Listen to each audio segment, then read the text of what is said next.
In a garden, there was a pigeon who had built a nest. Every day, the pigeon would bring food for its little babies.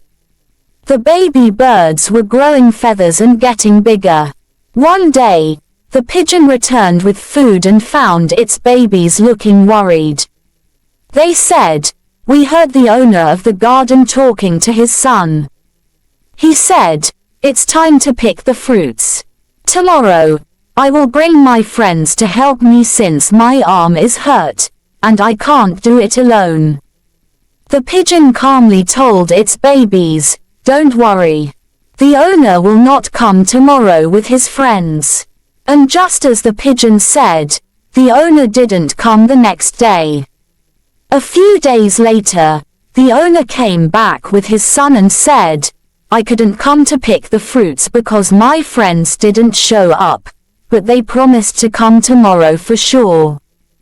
The pigeon again told its babies, "Don't worry. They still won't come tomorrow." The next day passed, and again, the owner and his friends did not come to pick the fruits. Finally, one day, the owner came back and said, "My friends keep making promises but never show up. I have decided that I will pick the fruits myself tomorrow."